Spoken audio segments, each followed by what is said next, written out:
to the Pulse podcast.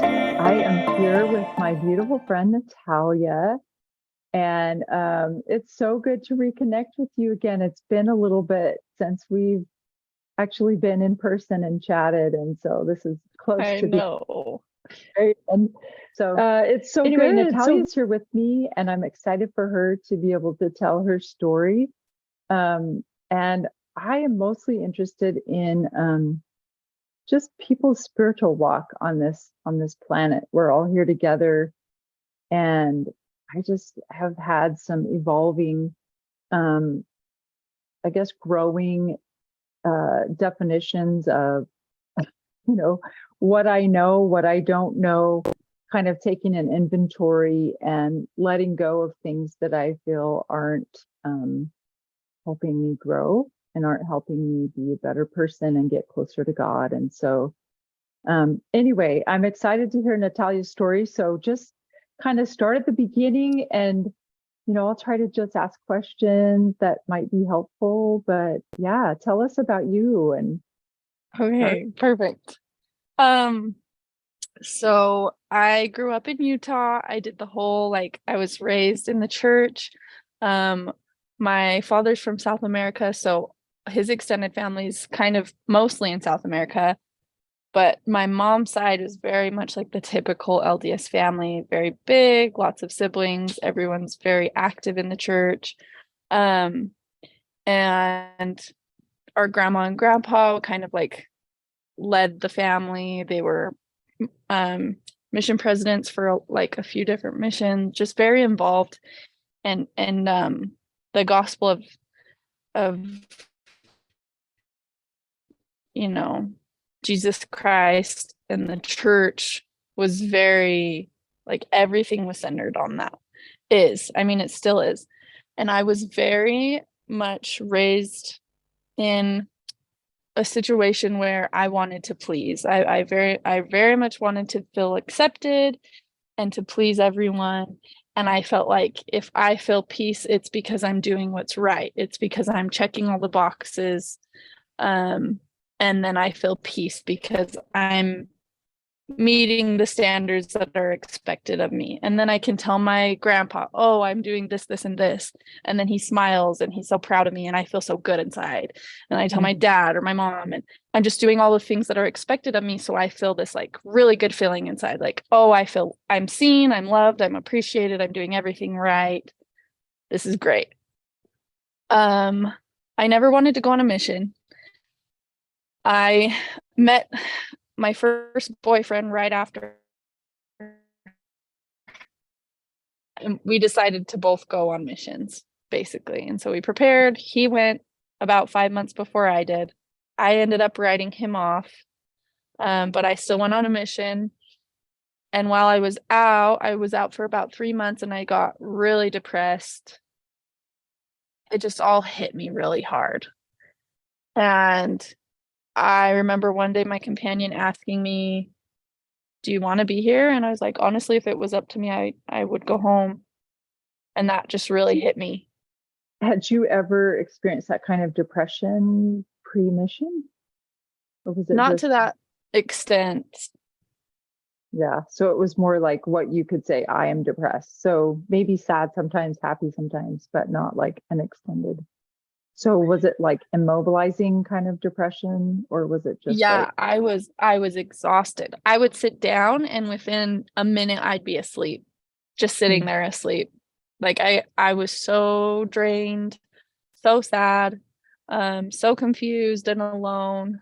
And I could tell my companion was really bothered, and that made it even worse. Mm-hmm. So I prayed, and felt like I should go home. And so I went home, and about 6 months after having been home and still trying to deal with this mess of depression and this mess of childhood trauma, which is just kind of the usual stuff, nothing super crazy.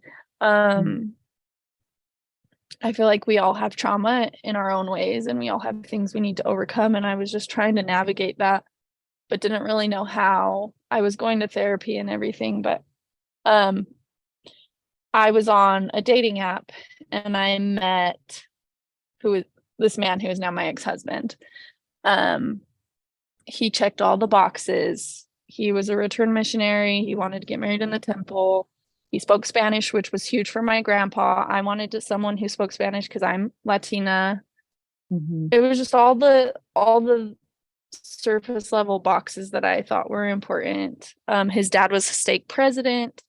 He was getting his master's degree. He wanted to open up a treatment facility for troubled teens. Like everything looked so beautiful and so perfect. Mhm. He was planning to move back home, which is this small town in Missouri. And in my mind, I was like, oh, I'm gonna marry this cowboy and we're gonna live in this quaint little town, have horses, live off the land. It's gonna be beautiful, wonderful. Um, we dated for about a year. What was that? I was just going to say that does sound pretty great, actually, wouldn't it? Yeah. I mean, anyone would think Yeah. based on just the paper, the resume, right? Yeah. Beautiful resume. The big family. He's from a large family, very established in this town. Um, what seemed like they were very well respected and probably still are. But yeah, so we, one second, I'm busy. That was my mom. Um, we dated for about a year and I didn't know exactly why, but I wanted to break up with him 3 different times. And Mm. looking back, I didn't have exact reasoning. I just felt good about breaking up. There were things that were missing. I didn't really know what, but I wasn't happy. I wasn't getting what I needed out of the relationship. So I tried to break up 3 different times. Each time I was given the reassurance that I was missing and promised things would change, things would get better. Um, and that just kind of was the foreshadowing of our marriage. Mm. We got married in the temple. 6 months into being married, we got pregnant unplanned. Um, we were living in the basement of his parents. We lived there for 3 years. And I was just the stay-at-home mom. I got super lonely and depressed. It was hard for me to make friends and hard for me to meet people. I'm pretty picky about who I spend my time with. I Mhm. remember there was one pregnant woman I met at Walmart and was like, "Oh, we should be friends." We hung out a few times and it just was very forced and I felt like that kept happening. Like I would be introduced to someone or would meet someone and I wouldn't really jive super well with them. Um, And you but can't force these things. You can't fake it and force it. They just come naturally or not. Yeah, that's how I am too. Yeah, yeah, yeah. totally. And West Plains is an interesting place. It was hard for me to meet people that I really connected with. Mhm. Um, it tended to be people from out of state that I feel like I connected with more. Mhm. But um, about 3 years into being married, I think both you and Kelsey and Austin had moved in somewhere around the same time. I think Mm. you guys might have moved in a little sooner, but we didn't really connect. Yeah, Um, I had seen you kind of come and go a little bit, like I said before. Yeah. yeah, And your but cute kids, always oh notice them. yes, yes, So Mhm. I love them. Yes, and I loved being in Young Women's with your daughters. That was so fun. I thought they were super cool. And then I Yeah. heard Kelsey, my friend Kelsey, who started working for my ex-husband. Um, she was yeah, like you said, the connection to you guys. Yeah. And I was like, oh, you guys had dinner with them. I'm so jealous. They seem so fun and cool. And then she's like, you're coming next time. And so I came and it was Uh, great. It was perfect. And I remember Kelsey and you were the first real friends I had. And that was about 3 years oh, into wow. being in Missouri, just being a stay-at-home mom full time. I always wanted to have a career and I remember I finished school online and there wasn't a lot of work opportunity and the easiest thing was for me to just be home with the kids and so that's what I did. Mm. Which was great but also I totally took on, I see this weird culture within, especially the church, where I feel like women completely lose their identity. I feel like it's just you become the wife and the mother. And I see that with people very close to me where they just dedicate 110% of their time to their children, and they're just burnt out almost every day, where they're not feeding themselves. Right. It's like you have to be a wife and mother in this certain way. And if you're not a wife and mother in the way that's prescribed in this box, then you're doing something wrong. So I remember feeling that way too. And I couldn't really put a finger on it because I did want to be a stay-at-home mom. I didn't want a career, but I still felt overwhelmed, and I still felt like I lost who I was, and just and I wouldn't have said that back then, but looking back, I'm like, yeah, there wasn't like permission or room to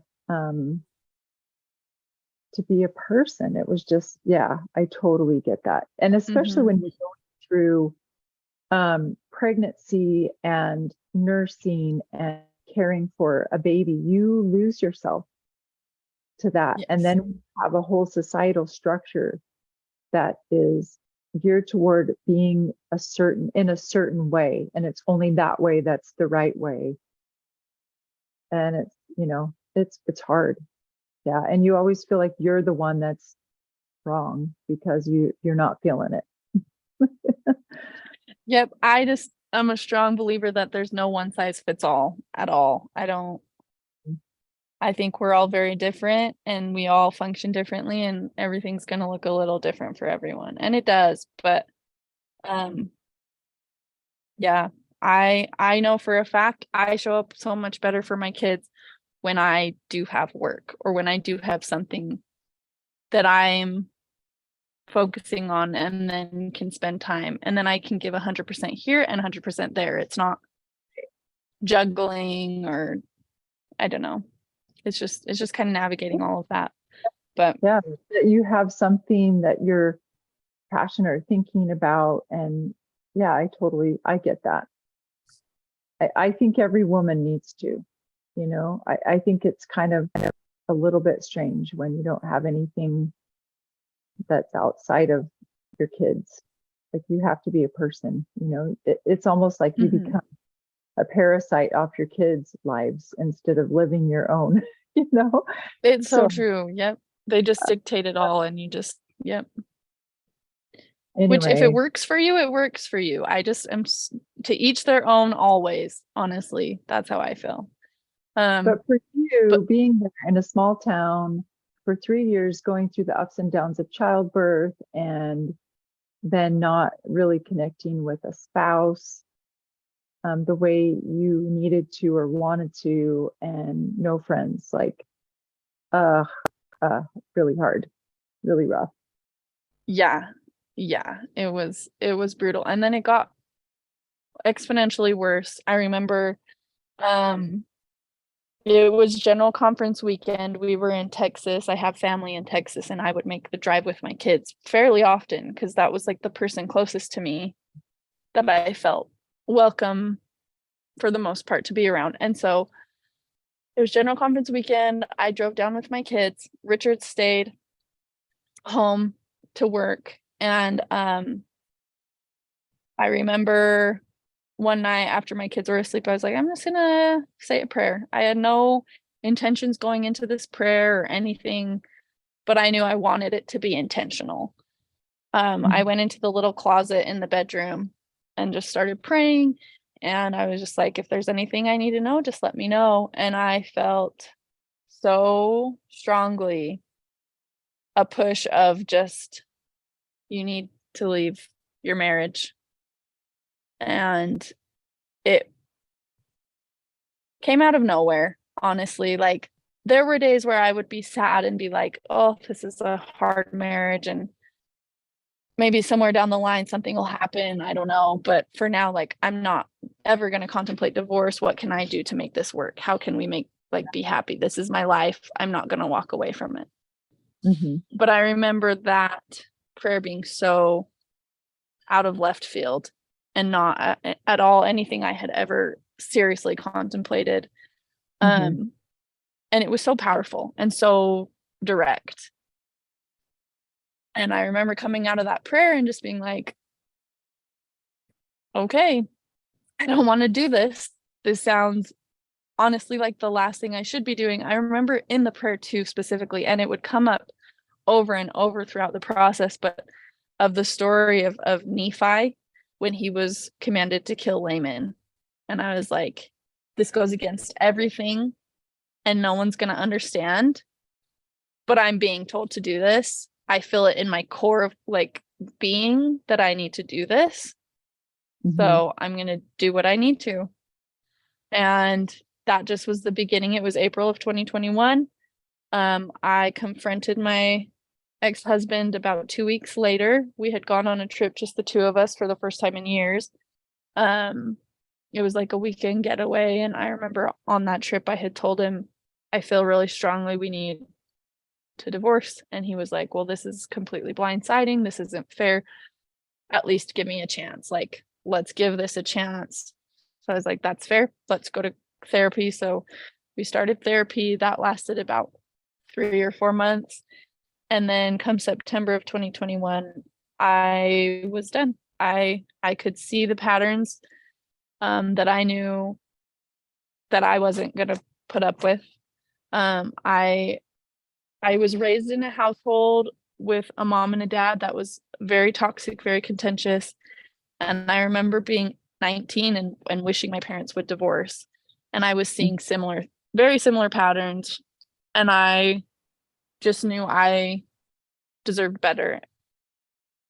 And so did he. No one deserves to be in a situation that's going to be toxic, where you're just going in circles and nothing is really actually changing. Yeah. And I wanted to take care of myself, but also show my kids, look, if you're trapped in a situation that is not okay and you've done everything in your power and you need to step away, then it's okay. Yeah. Just like I said, again, there's no one size fits all in this life. So that's when we really started the process. He ended up filing, I think because he was afraid I was going to file in Utah. So he did all of it. And that started the process. It took 2 years for us to finally get into court. And court was January of this last year. So January 2023. And now it is August 2nd, and we're still waiting on our judge just for custody and property division. And I remember that 2 years of dealing with becoming a single mom, having little to no support system. Like, I had you and I had Kelsey, but you guys were both dealing with so much. And I there were times where I felt more comfortable just being home with my kids, and just navigating that, I was doing these weird jobs that I just found, luckily, through blessings of God. Like, one was cleaning houses and the other was making deliveries and working in a screen print shop. And it was very part-time and just to make the money that I needed, because I needed money. And that was really brutal, just being in this limbo, not being able to date, not feeling like, for one, I didn't really want to date, but also knowing that it could be used against me or whatever. And so just feeling very alone and just waiting on things out of my control to finally start my life. And then we get to court and I'm thinking, okay, no matter what happens in court, at least I'll have answers and be able to finally move on with my life and get out of this limbo. And he gave us, the judge gave us nothing and still hasn't. And I remember after a week like we had court, and then a week later, that whole week I was just in shock. And then it hit me all at once, and I just spiraled so bad, so quick. And I couldn't even function. I remember I showed up at your house and was like, I can't do anything. And I think I just locked myself in one of the bedrooms and just slept the entire day. Yeah. I was gone. And I called my attorney and was like, I'm not okay. I don't know what to do. The best thing I can think for my personal well-being is to go home. And he was like, well, court's done. We've presented everything. The judge is aware you're planning to move to Utah, and it just depends on custody arrangements. And if you and your ex can figure out custody for the time being, then there's nothing to keep you from moving. So I moved back thinking, okay, a month tops until we hear from our judge. And then I'll be with my kids, and we'll have a division figured out with custody. And it's been none of that has happened. And so for a few months I was just flying back and forth. I got a part-time job flying back and forth, creating more debt on top of the debt from attorney fees. And then summer was coming up, and I was like, okay, I think I'll just move back for the summer. And I remember talking to you about it and getting everything ready to move back. And my ex was like, how about we split the summer and I pay for all the flights? And I was like, perfect. I would love that. I would love to have my kids here with me in my home with my family. And if you're willing to pay for all the flights, great. So that's what we did. And now summer's almost over. I have my kids right now, but they fly back on Monday, and I am seriously contemplating moving back to Missouri until we hear from our judge. But yeah, that was probably more than needed to be, but that's kind of where my life has been. For you to get that out. And how do your kids fly back? Like, does he come and pick them up and fly with them, or how? Yeah, that's a lot. I offered to do all the flying or even half of it, and I don't think he wanted to pay for my flights. So he's doing all the flying. He flies with them every time, which is fine with me. Yeah. Well, there's something that we had talked about earlier, and you introduced me to Michael Singer. And I kind of wanted you to touch on that, because I know you had dealt with some depression going on your mission, and obviously, have been dealing with it all along. Would you say that you're like over that, or did you just decide or figure out how to manage it, or like go into that kind of, how do you cope with that right It's now? Actually funny.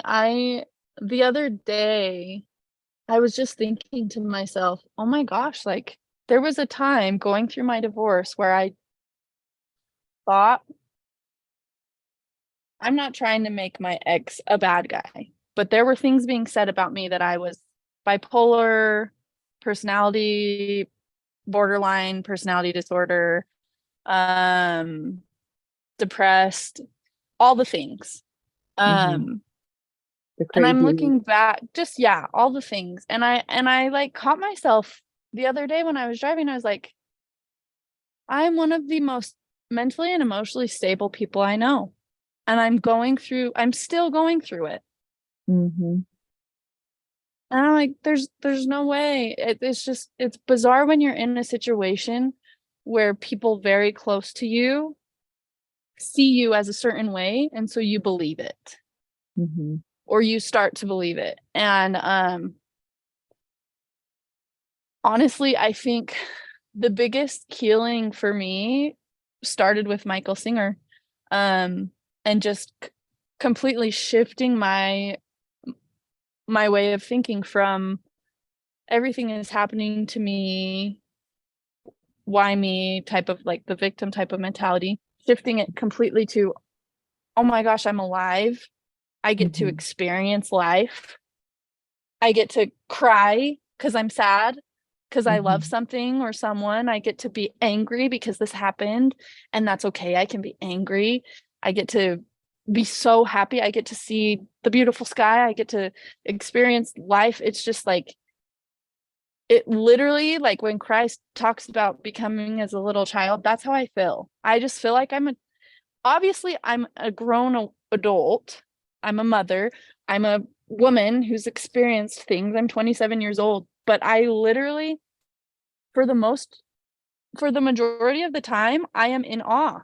I am just in complete awe and wonder. Okay, now I remember the thought that I had this morning.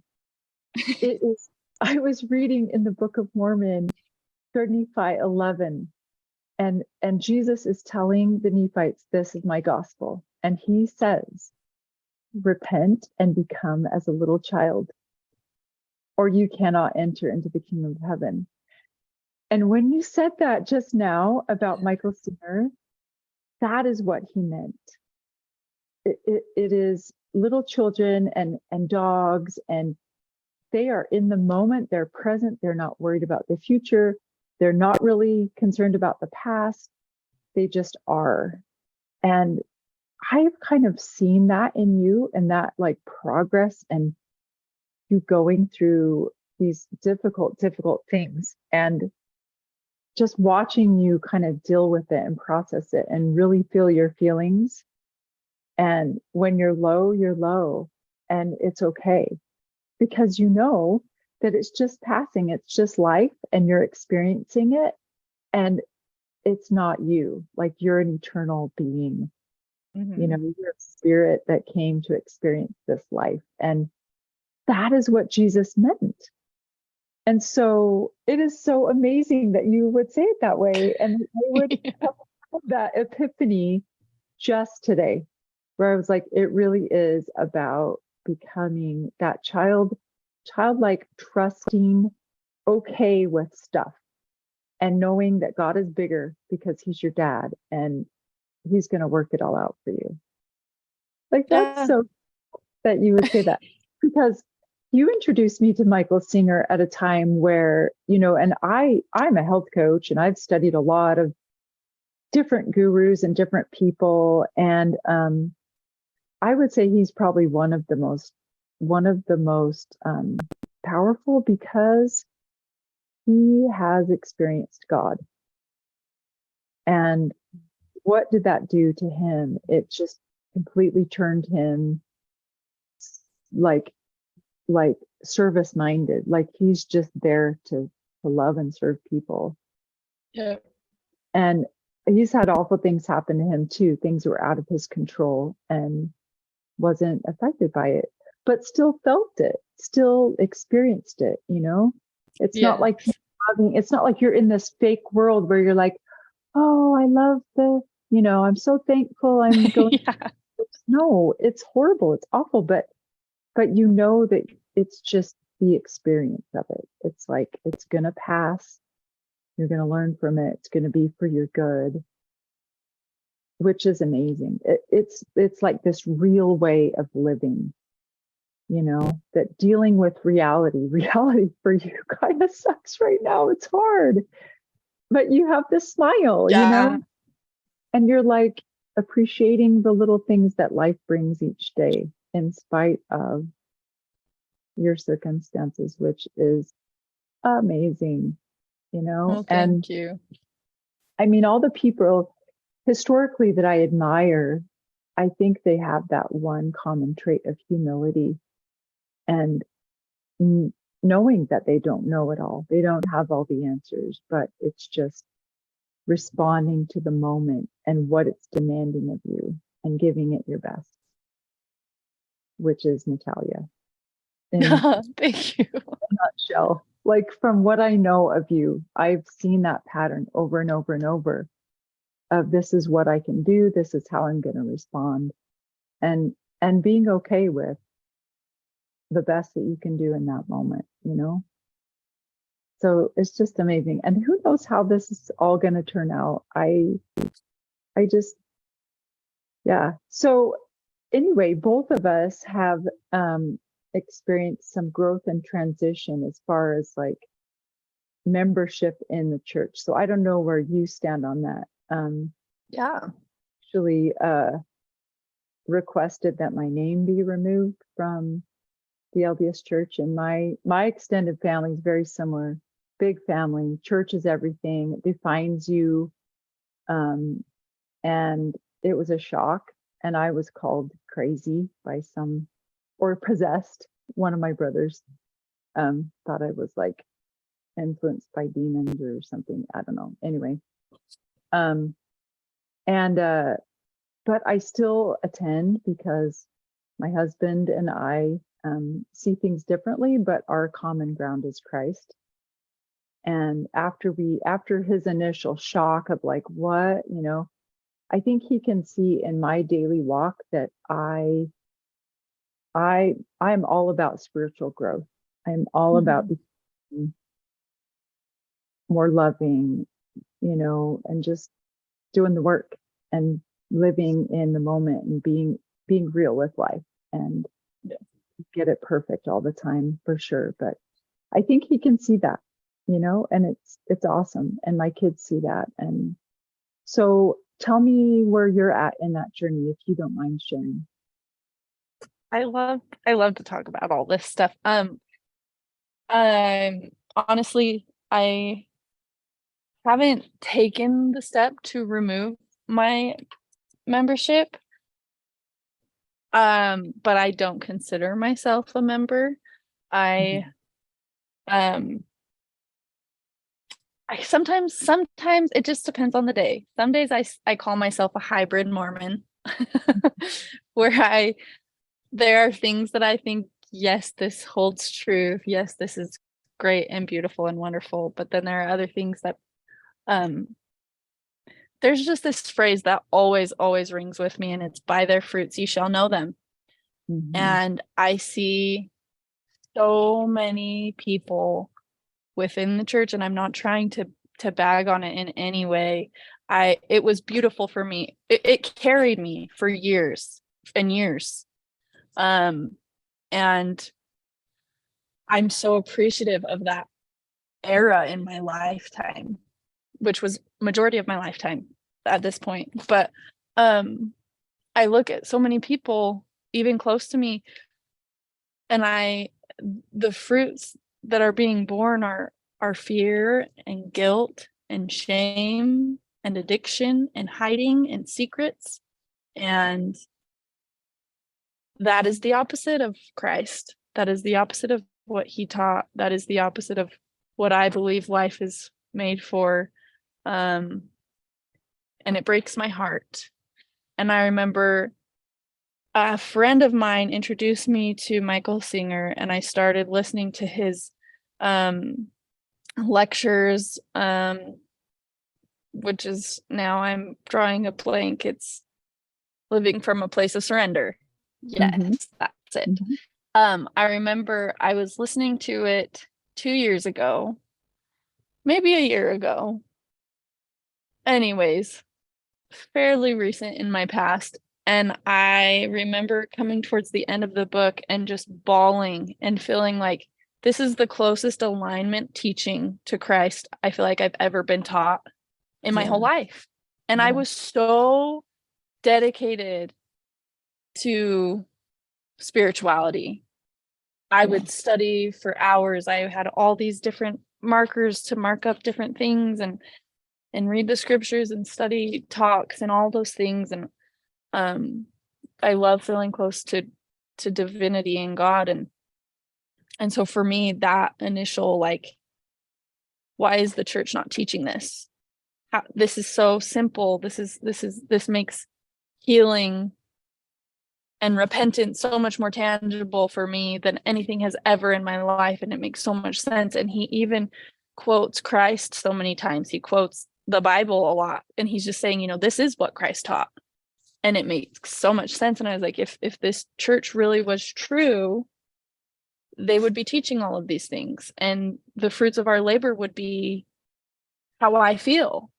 There would be so many more people living how I feel like I'm living my life. Like, obviously my life is not perfect, and I am not perfect, and there are so many things, but like the way my heart feels and the way my soul feels and the way my mind processes things compared to the rest of my past is exponentially more rich, more fulfilling, more beautiful, more at peace. And um it's just it's been very interesting for me, Yeah, but isn't it? beautiful. Yeah, that peace that passes all understanding that Jesus talked about. It's like, wow, that really is happening. And I kind of had a similar experience without the divorce part, of just realizing I am doing everything. I am keeping all the commandments, right? And I just felt so empty and so drained and so hollow. And where is God? And that's kind of, I had done the mission and the whole list of everything, but I didn't have Jesus in my heart. I didn't have God inside, and that was what was missing. And I've had some experiences recently of having God inside, and it is pretty awesome. And it changes you, and it colors the way you see the world. And it's kind of like it just takes reality and makes it rich and full. And no matter what's going on, and even like repentance is different for me now. Like I just know that I don't have to go through anybody. It's instant. As soon as I recognize something that I don't want in me, some darkness, I just give it to God and it's gone. And it literally, I'm filled with light and love, and it's all good. And um anyway, it's just an amazing journey. Life is, isn't it? It's just, wow. I could not have imagined myself. And I go to church, and you know, I I love all the people there. People are good everywhere. Mhm. And I remember a few Sundays ago, I was asked to lead music in front of the congregation, and I looked out and I just saw like this dull color almost, kind of like just people that were just struggling, health issues, and just, I don't know, it was just like this dull kind of muted light color. And it just made me sad. I was like, this is sad. These are people who are supposed to be followers of Christ and have that light in them. And I see it sometimes, but the way that the way things are so regimented and structured, and this is the way we have to do it, um, it just doesn't seem like people are able to fully worship God and fully give him praise, and open their heart to him. And anyway, it's just amazing, the things you can learn when you're open. And I believe this is the other thing that I'm learning right now, is that I don't have to, um in fact, it's like it's not right for me to impose my morality on other people. That's God's job, and he will do it in his way, and he brings people to him when they're ready to respond. And he keeps asking and keeps asking, and sometimes he uses us to be part of that call. But it's just like, I just don't worry about like my kids or my husband or my family or friends. I just know that God's got them. Like he is way more interested in their salvation and their progress than I could ever be. He totally has us. And my job is just to love people and be Yeah. okay with who they are, where they're at, and what's happening in their life. Like you said, there's no one size fits all. And anyway, I love your story, and I'm excited to see where it goes, and I'm sorry that it's hard. And but I'm so um just impressed, I guess, that you are able to deal with reality as it comes and give whatever is in front of you your best. And just, what a great example, what a great friend I Mhm. have. I appreciate that. I feel like I feel like it wasn't something I would have ever figured out on my own. I 1000%, Mhm. as much as the pain hurts and still does, and I still struggle with things and wish things were different. I don't think I would change anything because I don't think I would be where I am. I don't think I would have the perspective that I have. I honestly feel like my situation forced me to be present because things were literally everything got taken away from my control. I Yeah. felt like I had no control over being a mom, showing up for my kids the way that I wanted to or felt like I should. Um, I felt, very betrayed and lied to and confused and accused and alone and for a long time. And Mhm. I'm still in the limbo in a sense. I'm in a much better place than I was as far as just like being in a place where I have family around me and support and all of that. But it was like this almost force of like you literally can only take it day by day. Yeah. And I didn't want to be miserable every day. Mhm. And so you have And to so be I, a child. And yep, this is out of my control. literally. I've just got to focus on what's in front of me. And not even with the whole perspective of like, there will be a light at the end of the tunnel. Things will get better. Cause I was doing that for a while and I was miserable. Yeah. And then I started to really shift and become actually present and being like, oh my gosh, I'm driving in my car. The windows are down. The sun is setting. My favorite music is playing. And I would just start bawling and just feel so happy and so free and so grateful to be alive. And it was little things like that that would feed my soul. And then I became more and more present. And now, majority of the time, I feel very just like this is the moment I'm given, and I'm so grateful. Yeah. Even like obviously the painful, grody times are painful and grody and can be so heavy, but I also know like this is me learning, this is me experiencing what it is to feel this way. And how am Mhm. I going to react? How am I going to face it? And to also just relax and release and just be like, this is going to pass. Things are going to be okay. And Yep. my favorite thing you had mentioned was being open. Um, I think I've always been a curious person and a challenger as well. And I think we have that in common. Mhm. Um, why are there rules? Why am I doing this? I don't do something because I'm told. Yes, I want to please people and like have their approval, but especially when I was younger, but now it's like, what is the why behind what I do? And really dig down. And I think that really had me have to like clean my slate and start with the basics and just that's kind of where I'm at is just really Mhm. being alive and loving being alive. I don't think I've ever been as passionate about being alive in my entire life. Um, and I Awesome. just want my kids to experience that. I want them to understand they are so beautiful and so unique and to just appreciate each moment. Oh my gosh. I am like feeling that right now. Just that beauty of life, and wanting to experience rain and sun and rainbows and wind and, all of nature and just like I feel that from you. I'm so grateful for that reminder. That is what it's about. And you know that in those hard times where things come up because they need to be released, Yes. um, that Jesus is right there feeling it with you. Like that is what, like he didn't push those feelings away. He didn't push all of the misery and the awfulness of this world. He felt everything. He was so present on that cross.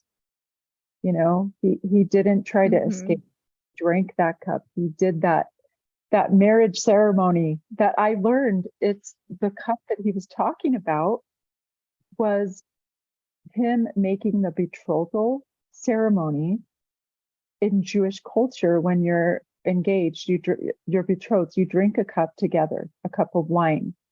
We drink it, he drinks it. And then the promise is that the groom will come and get the bride when the wedding is imminent.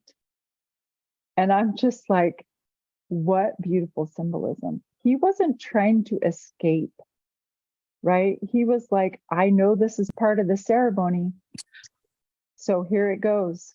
And he felt everything. He was present, he was there. And, it's just, I don't know. And like you said, you're questioning everything. I had to go there. I've had to go there a couple of times. Like, okay, clean the slate. God, I need to know you're there. I need to know for myself, not just because other people say you're there. So you've got that's ground zero. That's step one. I know there's some deity out there looking out for me, and I feel so connected.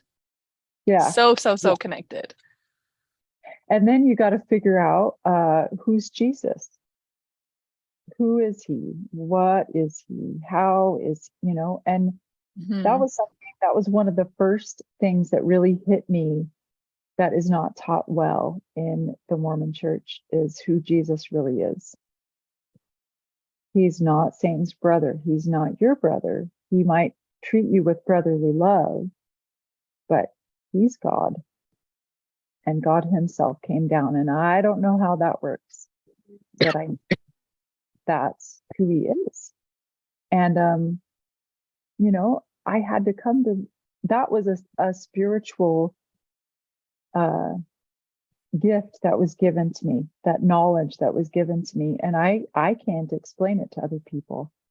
I just, I can use analogies or whatever, but it was something that was given to me when I was open enough to ask the question, hey, who is Jesus? Help me understand. How are you and he one? I don't get it, and all these other things, that we have a God that we can ask questions, and we can, just like a child, not know stuff, and it's okay. You go with belief and hope, and it's just a crazy journey. What lessons? Yeah. I will say I love Christ. Like, I know I don't completely understand exactly who he is, and exactly, like, obviously all the details of what makes him him and me and everyone who they are. But I think everything he taught was exactly what I want to be. The way he showed up and shows up, I do believe in spiritual entity. I believe in spirituality. I believe in another side, because there are so many things happening, like with relatives and just things you hear and see and experience, where obviously I believe in this other part that we don't see or understand yet. And I love the idea of Christ being, the great I am. And I'm just obviously kind of learning, kind of step by step, but also I just have so much love and adoration and respect for the life that he did live. And I want to be like him. If there was anyone I wanted to be like, it would be him. Just loving everyone and just being and giving, like experiencing life. And the idea of the marriage, of him marrying us, almost like, I've had these moments where I feel like, yes, I am a divine being. I'm not God by any means, but I am connected. And I feel very connected to life and earth and humans and spirituality. And I believe Christ is a huge part in that. I think he understood and understands, and it's just, figuring that out, but also being okay with not knowing everything and understanding that like what I do know is that I'm alive and I'm so glad to be alive. And I'm so glad to have these people around me and these beautiful miracles happening every single day. Like I see God's hand every day in all the things. And Oh, it's so Michael Singer says at one point in in a point in Michael Singer's book that I talked about, he says, God is everything, he's everywhere. And I was like, I feel that. I feel he is the earth, he is the animals, he is experience, he is me, he is you, he is creation. He created us, so of course we're going to have him within us. Yeah. I'm not, obviously he is so much bigger and better and more beautiful and understanding all the things, and I'm just this little teeny fetus on earth just like wobbling around figuring things out. Jesus said that is his gospel. Repent and become as a little child, or ye shall in no wise enter into the kingdom. And I'm reading another book. I'll have to share it with you. It's called Brusko, and it's about this man named Bruce Olson, who, when he was 19, went to South America to teach the indigenous people there. And he makes that comparison of how the Western culture and how we do Christianity. And it's the coolest story. You'll But have to send it to me. Yeah. I will. It's an amazing story. He was a missionary and he went down there to bring these people to Christ, but it took him 5 years before he ever brought up the name Jesus to these people. And they were like cannibals. Like they wanted to eat him when they first met him. Ooh. Met by a 4-foot long like arrow in his thigh. It was like, this is in the 60s and 70s. And so he went there and he was able to somehow respect their culture and not want them to change, but just he taught them about Jesus, and then they made the changes on their own. And the changes that they made were things like schools and hospitals and sharing food with each other, which they wouldn't do before.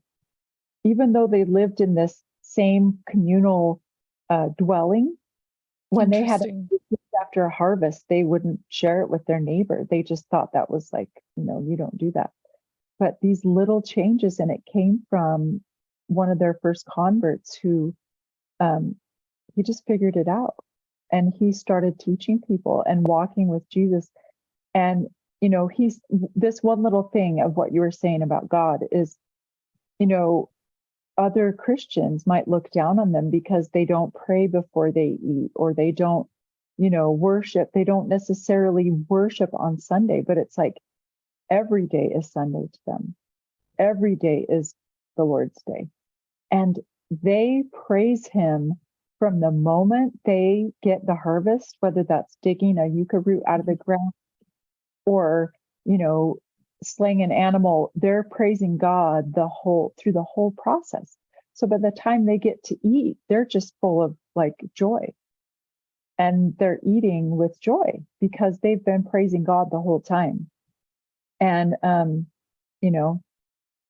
when they get married in their culture, it's like you move your hammock over next to each other, and that's your ceremony, right? Cute. But then that's so cute. I'm just like, oh my gosh. So, and hey, let's sleep in our hammocks by each other, and that's their, but he's like, and I guess anthropologists came to visit because they were amazed that these people were Christian and they followed Christ, but they were still living their culture. And they actually made their culture better. There was less disease, more harmony, but they didn't look like Western Christians, So anyway, it's a really, really cool story. And I want to read it. That sounds super cool. What you said about, God being in everything and through everything. And I'm coming to see that more and more. Like there's things that we don't fully understand about this God that we worship. And we kind of westernize it and we want to make him fit in this box, we try to build buildings that are his house, and it's just like, The earth is his house. I'm his house. We're his house. This is his house right here. Oh, just go ahead. Yeah. Anyway, so yes, yeah, it's like how we're so silly sometimes, and he looks at us like, and we kind of take ourselves too seriously, and in our authority and all these things that we try to invent. And I just know that he just kind of laughs at us. I think it's a lot more simple than we understand. I think we just like to complicate things, and yeah, and there's the adversary that loves to do that to us and inflates our natures, and he loves to have those things work against us, our human nature. So anyway, I just love where you're at, and I'm here if you, whatever. I appreciate that. Always. We're like, happy to be where we're at, and just interested to see what steps God has for us next, and for sure. Me too. It's cool. It's fun. Every day something new happens, and I'm just like, I'm just learning and growing, and I love it. Yeah, and life is beautiful, and it's like you're like the opposite of depression, right? Where anybody in your circumstance, it would be justified to be depressed or to, stay down. But I love that you're okay with feeling those hard feelings and letting them come up, but that you figured out a way to find joy and to find love and just love life and take it as it comes. And that is beautiful. And I just hope everyone hears that in this episode. So do you have any closing thoughts or any advice or anything that you want to say that you can think of? I will say the biggest thing for me was understanding the whole mentality. For one, I recommend taking the time to listen to Michael Singer's book. I recommend that to anyone that I know that's hurting. I say, have an open mind. You don't have to take everything he says as truth, but have an open mind and give his audiobook a listen of Living from a Place of Surrender. He really breaks down what it actually means to heal. And quick little recap, it's like we live through life and we have things happen to us that we like and we don't like. And we say, okay, I like this, I want more of this. I don't like this, I want less of this. Rather than just being like, oh, this experience feels this way, and coming from curiosity and being like, I don't love it, I don't hate it. Oh, I like this. Okay, great, but that's fine. This moment is this moment.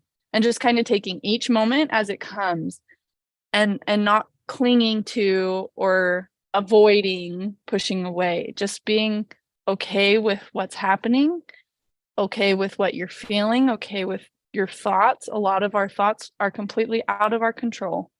And just being like, I'm thinking this thought, that doesn't define how I actually feel or what I actually truly think to my core. It just is there. And we can just let it happen.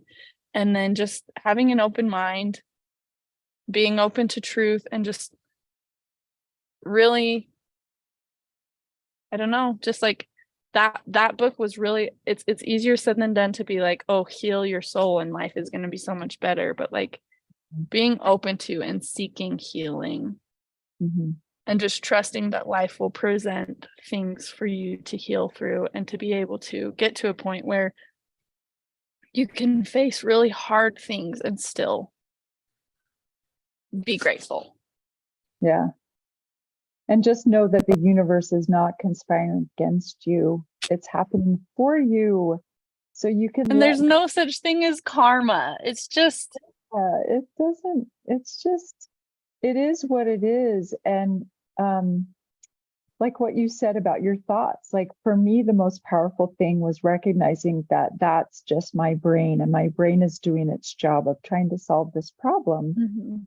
And it always will. It will always kick out these thoughts. And it doesn't mean I have to act on them or Mhm. entertain them for very long. I can let them pass and know that it's the observer. I'm observing those thoughts, and those thoughts aren't me. And Mhm. those feelings aren't me. And I can observe those feelings come and go, and life situations come and go. It's like life is happening, and it'll bring up stuff. And he calls them samskaras, which I love that Yes. phrase. Those past wounds and those things that get triggered by similar energy or similar frequencies that come in, and they hit stuff and they kind of vibrate together, and it amplifies it in your soul. And Mhm. maybe it's a good one that you were just clinging to, and it never looks the same, really. So it's always kind of disappointing, when something similar to that hits your soul, but it's just not ever the same. And I realize, you know what, I need to let go of that if I want to really enjoy what this moment is offering. I need to let go of that really great thing that I just couldn't let go of. Or when bad things come in and it shakes me up and it brings up stuff, I can look at it from that logical perspective of like, hey, that person over there is not bothered in the least by this circumstance. Why am I bothered? Mhm. Why Mhm. is it bothering me so much? And then, I can look at it objectively and just watch it go by and realize, oh, this is because of this thing that happened in the past. And I can just, all I have to do, I mean, I've tried lots of techniques like tapping and, energy work or whatever. But Mhm. the simplest one is take a deep breath and relax your chest area and let it go. And I've literally felt energy move in my body with just that simple technique of like, let it go. And it is powerful, and I'm gonna use that. I love that. yeah, it's just like that energy just goes. And if it's something that I can't let go of, then I say in my heart, it's like, Jesus, I need you to take this. I don't want this anymore. And Mhm. I want to give it up, and I want to give it to you. And that's been powerful for me too. I Um, love that. just like letting things go, and that whole idea of living untethered, like a balloon. A hot air balloon will never rise if it's still tethered to the ground. Mhm. Those past wounds and things that we cling to that are great, or that we repress because we don't want to have to feel it, those are the things that tether us, that bring us down. So I just love how he teaches. And there's lots of great teachers in the world, and there's lots of Mhm. experiences that will teach you too. And like you I said, just agree. keep an open mind, an open heart. And it's hard when you're going through those moments where something hits you and you're like, I hate this person, or I hate, Yes. I Yes. can like feel my heart close now. I can Yes. feel it like, oh, I just closed. Oh no. Like, and then I just like take a deep breath and like, this is just, it is what it is. And I Yeah. start watching. I become an observer instead of, I'm like, oh, my body is really getting triggered right now, or like Yeah. things are going wacko inside my head, my brain, and I'll like talk to my brain sometimes. Like, I love that. I love that. it's so funny, but there's some really powerful stuff. So definitely, I recommend his stuff too. Really, really great Yes. teacher. Um, just a neat human being. So lots of good Yeah. research there. But I love what you said too, just like it'll come in the way that it comes. It could come through a different teacher or an experience. Like, nope, like I keep saying, no one size fits all. There's no such thing. So Mhm. just being open to truth and healing. And And it facing comes. So reality, right? Facing and not trying to, like you said, push the things away that you don't like and cling to the things that you do like. Just face reality. It is what it is. What can I learn? Who can I serve? How can I go to God with this experience? I love that question. You know, how can this help me go to God? How can this help me get closer to God? What do I need to let go of? And interestingly, this is my one last thought. So reading also in the Book of Mormon about the miracles that were performed just before Jesus came, and these people really needing to have these miracles, and because there was so much deception and so much darkness in their world. I mean, their world was falling apart. The government was falling apart. There was no stability. There was war. There was deception. There was darkness. And the miracles happened also amidst all of that. And people were healed and people were blessed. And it says, I think it's in chapter 8, verse 1, it said that, you know, speaking of Nephi, he was the one that wrote the record, and he was the one that these miracles came through because he was cleansed of iniquity every whit. And that was why he was able to do this. And to me, you know, going back from the things I've learned, that means he was clean inside. He was pure. He didn't. No samskaras. No samskaras. That's exactly what I thought. Like, he was able to let go of those traditions of his past, of what he learned that was wrong, you know, all the junk of his past. He was clean. And the Lord was able to do miracles through him because of that, because he didn't have anything, you know, no rocks making his energy scattered and crazy. And so he was able to fully connect with the source, with God, and do what God needed done. And so anyway, I know that at some point you will be a great instrument in helping other people go through, because you've been through some stuff. Honestly, I feel like I try to every moment. I don't feel like it's just like, oh, one day something amazing is going to happen. It's more just like, I love and adore people. I just adore them. I think everyone is different and everyone is doing their own little thing and figuring out life in their own little way. And I just want to celebrate them. I want them to feel like I'm a safe place, that they can be completely themselves, and that I'm cheering them on, and that I will support them.